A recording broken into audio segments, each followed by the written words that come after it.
வணக்கத்துடன் அமெரிக்காவிற்கும் ஈரானுக்கும் இடையில் போர். எனவே இதுதான் உலக நாடுகளிடம் மிகப்பெரிய ஒரு பதட்டத்தை உருவாக்கியிருந்தது. எனவே அனைத்து நாடுகளும் இது சார்ந்த களங்களைத்தான் உன்னிப்பாக பார்த்து கொண்டிருந்தன. அதற்கு காரணம் என்னவென்றால், ஈரானிலிருந்து ஏற்றுமதி செய்யப்படுகின்ற கச்சா எண்ணெய்கள் ஹர்மோஸ் நீரணையை கடந்துதான் பிற நாடுகளுக்கு செல்ல வேண்டும் என்கின்ற ஒரு நிலைப்பாடும், அதுபோல பிற நாடுகளிலிருந்து ஏற்றுமதி செய்யப்படுகின்ற பொருட்கள் கப்பல்கள் வழியாக பிற நாடுகளுக்கு செல்ல வேண்டிய ஒரு களம் எடுக்க வேண்டுமென்றால் அது ஹர்மோஸ் நீரணையை மையப்படுத்தி தான் பயணிக்க வேண்டும் என்கின்ற ஒரு நிலைப்பாடு இருந்த காரணத்தினால் ஹர்மோஸ் நீரணையுடைய ஒட்டுமொத்த கட்டுப்பாடும் இப்பொழுது ஈரானிடம் இருக்கக்கூடிய காரணத்தினால் உலக நாடுகள் இந்த போரைத்தான் உன்னிப்பாக கவனித்து கொண்டிருந்தன. இந்த சூழலில் சத்தம் இல்லாமல் சவுதி அரேபியா எடுத்திருக்கக்கூடிய நகர்வுகள் உலக நாடுகளை அச்சம் கொள்ள செய்திருக்கிறது என்பதை விட வளைகுடா பகுதிகளில் ஒரு பதட்ட நிலையை உருவாக்கி இருக்கிறது என்பதுதான் நிஜம். அப்படி சவுதி அரேபியா எடுத்திருக்கக்கூடிய அந்த நகர்வு என்ன, எதற்காக வளைகுடா நாடுகள் ஒரு அச்சமான நிலைப்பாட்டை நோக்கி நகர வேண்டும், இந்த கேள்விகளுக்கான விடைகளை தேடித்தான் இந்த காணொளியில் நாம் பயணிக்க இருக்கிறோம். சவுதி அரேபியாவின் மீது தொடர்ச்சியாக ஒரு தாக்குதல் நடத்தப்பட்டு கொண்டிருக்கின்றன. அதுவும் குறிப்பாக ஈரானுக்கு ஆதரவாக ஏமன் நாட்டில் இருக்கக்கூடிய ஹூதி அமைப்பை சார்ந்தவர்கள் தொடர்ச்சியாக சவுதி அரேபியா மீது தாக்குதலை நடத்தி கொண்டிருக்கிறார்கள். ஏமனில் இருக்கக்கூடிய இந்த கிளர்ச்சியாளர்கள் யார் என்கின்ற கேள்வியை நாம் எடுத்து வைக்க வேண்டியதிருக்கின்றன. 1990 அந்த காலகட்டங்களில் சியா பிரிவு முஸ்லிம் சமூகத்திற்கு ஒரு சரியான அங்கீகாரம் கிடைக்காத ஒரு நிலைமை நீடித்து கொண்டிருக்கின்றன.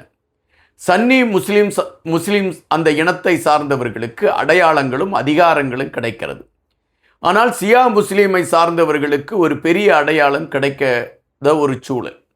எனவே அவர்களுடைய உரிமையை மீட்டெடுப்பதற்கான ஒரு களத்தை எடுக்க வேண்டும் என்பதற்காக சியா பிரிவு முஸ்லிம் இனத்தை சார்ந்த இளைஞர்கள் ஒன்று சேர்ந்து ஒரு அமைப்பை உருவாக்குகிறார்கள். அந்த அமைப்பு தான் ஹூதி கிளர்ச்சியாளர்கள் என்கின்ற பெயரில் அழைக்கப்படுகிறார்கள். இவர்களுடைய பெரும்பாலான களங்கள் எதுவாக இருந்தது என்றால், தங்களுக்கு எதிராக இருக்கக்கூடிய நாடுகள் என்று இவர்கள் பட்டியலிட்டிருப்பது அமெரிக்கா, இஸ்ரேல் மற்றும் சவுதி அரேபியா. இந்த 3 நாடுகளுக்கும் இந்த ஹூதி கிளர்ச்சியாளர்கள் சார்பில் என்னென்ன இடைஞ்சல்கள் கொடுக்க முடியுமோ அதை கொடுக்க வேண்டும் என்பதுதான் இவர்களுடைய பிரதான களமாக இருந்தன. அதுதான் முதன்மையான ஒரு செய்தியாகவும் இருந்தது. இந்த சூழலில் காசா போருக்கு பின்னால் செங்கடலை இவர்கள் கையில் எடுத்துக்கொள்ளக்கூடிய ஒரு களத்தை எடுத்தார்கள். செங்கடலில் வழியாக செல்லக்கூடிய அனைத்து கப்பல்களும் இவர்களை மையப்படுத்தி பயணிக்கக்கூடிய ஒரு களத்தை எடுத்தது. இந்த சூழலில் ஈரானுக்கும் அமெரிக்காவிற்கும் இடையே போர் ஆரம்பித்த இந்த நிலையில் ஈரானுக்கு ஆதரவாக சவுதி அரேபியாவை தாக்கக்கூடிய களத்தை இவர்கள் எடுத்தார்கள். ஈரானுக்கு ஆதரவாக இவர்கள் ஏன் சவுதி அரேபியாவை தாக்க வேண்டும்? காரணம், இந்த கிளர்ச்சி அமைப்பு வளருவதற்கும் இவர்களுக்கு ஆயுதங்கள் கிடைப்பதற்குமான அனைத்து களங்களையும் உருவாக்கி கொடுத்தது ஈரான் தான்.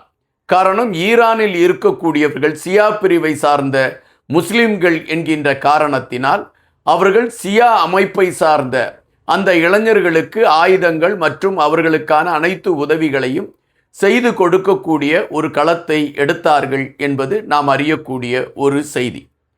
தற்பொழுது சவுதி அரேபியா மீது ஈரானுக்கு ஆதரவாக இந்த ஏமன் கிளர்ச்சியாளர்கள் தாக்குதலை நடத்தி கொண்டிருக்கக்கூடிய அதே வேளையில் அவர்கள் இன்னொரு நகர்வையும் எடுத்தார்கள்.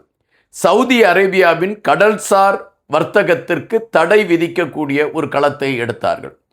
அப்படி சவுதி அரேபியாவின் கடல்சார் வர்த்தகத்திற்கு அவர்கள் தடை விதிக்கக்கூடிய சூழலில் செங்கடல் பகுதியில் சவுதி அரேபியாவை சார்ந்த கப்பல்கள் அல்லது சவுதி அரேபியாவிலிருந்து ஏற்றுமதி செய்து செல்லக்கூடிய கப்பல்கள் செல்ல முடியாத ஒரு நிலைமை உருவானது. எனவே சவுதி அரேபியா மிகப்பெரிய நெருக்கடியை சந்திக்கக்கூடிய ஒரு களமாக இருந்தன. இந்த சூழலில் செங்கடலில் தங்களுடைய ஆளுகையை உறுதிப்படுத்த வேண்டும் என்கின்ற நிலைப்பாட்டில் சவுதி அரேபியா 14 நாடுகளுடன் ஒரு கூட்டமைப்பை உருவாக்கி செங்கடல் பாதுகாப்பு என்கின்ற ஒரு களத்தை உருவாக்குகிறது. குறிப்பாக துருக்கி, பாகிஸ்தான் போன்ற நாடுகளோடு பேச்சுவார்த்தை நடத்தி ஒரு ஒற்றுமையை உருவாக்கி செங்கடல் பாதுகாப்பு என்கின்ற களத்தை சவுதி அரேபியா எடுத்தது. ஆயினும் கிளர்ச்சியாளர்களை மீறி செங்கடலில் சவுதி அரேபியாவால் ஆளுகை செய்ய முடியாத ஒரு சூழல் நீடித்து கொண்டிருக்கின்றன. குறிப்பாக ஏமன் பகுதியிலிருந்து அல்பைதா என்கின்ற மாகாணத்தில்தான் இந்த கிளர்ச்சியாளர்கள் அதிகம் இருக்கிறார்கள். எனவே அங்கிருந்து தான் சவுதி அரேபியாவை தாக்கக்கூடிய களங்கள் அவர்கள் எடுத்து கொண்டு இருக்கின்றார்கள். எனவே சவுதி அரேபியாவை பொறுத்தமட்டில் தற்பொழுது உள்ள நிலையில் தொடர்ச்சியாக தங்கள் மீது தாக்குதல்கள் தொடர்ந்து கொண்டிருக்கிறது. எனவே இந்த கிளர்ச்சியாளர்களை ஒழித்தால் மட்டும்தான் தங்களுடைய நாடு நிம்மதியாக பயணிக்க முடியும் என்கின்ற ஒரு நெருக்கடியை நோக்கி நகர்ந்திருக்கிறது சவுதி அரேபியா. எனவே சவுதி அரேபியா இவர்களுடைய தாக்குதலுக்கு எதிர்த்தாக்குதலை கையில் எடுத்திருக்கிறது. வான்வழி தாக்குதல், ஏவுகணை வழியாக தாக்குதல், ஆளில்லாத விமானங்கள் மூலம் தாக்குதல் என்கின்ற நகர்வுகளை எடுத்து கொண்டிருந்த சவுதி அரேபியா தற்பொழுது ஒரு சத்தமின்றி ஒரு நகர்வை சவுதி அரேபியா எடுத்திருக்கிறது. அது என்னவென்றால், காலாட்படையை அந்த ஏமன் நகருக்குள் அனுப்பி அல்பைதா என்கின்ற அந்த மாகாணத்தை ஒட்டுமொத்தமாக கைப்பற்றுவதற்கான ஒரு களத்தை நோக்கி சவுதி அரேபியா இப்பொழுது நகர்ந்து கொண்டிருக்கிறது என்கின்ற செய்தி வருகின்றன. சவுதி அரேபியாவின் அந்த காலாட்படை ஒட்டுமொத்தமாக அல்பைதாவை நோக்கி நகர்த்தப்பட்டிருக்கிறது என்றும் அதற்கான கட்டளை சவுதி அரேபியா இராணுவத்திற்கு கொடுக்கப்பட்டிருக்கிறது என்றும் அந்த எல்லை பகுதிகளில் இருக்கக்கூடிய சவுதி அரேபியாவை சார்ந்த மக்களுக்கு எச்சரிக்கை செய்திகள் அனுப்பப்பட்டிருக்கிறது என்கின்ற செய்திகள் வருகின்றன.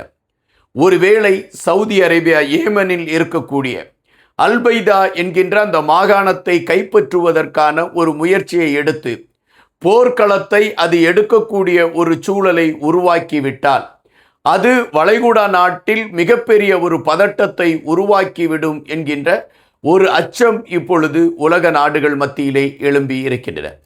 அமெரிக்காவிற்கும் ஈரானுக்கும் இடையே நடைபெற்று கொண்டிருக்கக்கூடிய போர்தான் மிகப்பெரிய அச்சத்தை உருவாக்குமோ என்று நம்பிக்கொண்டிருந்த வேளையில் சவுதி அரேபியா இப்பொழுது எடுத்திருக்கக்கூடிய நகர்வு மிகப்பெரிய ஒரு பாதிப்பை ஏற்படுத்தும் என்று உலக வல்லுநர்கள் இப்பொழுது கருத்துக்களை பதிவிட்டு கொண்டு இருக்கின்றார்கள். ஆனால் சவுதி அரேபியாவை பொறுத்தமட்டில் ஹூதி கிளர்ச்சியாளர்களை தாக்குவதற்கு எடுத்த முடிவிலிருந்து பின்வாங்க போவதில்லை என்று சவுதி உறுதியாக நின்று கொண்டு இருக்கின்றது.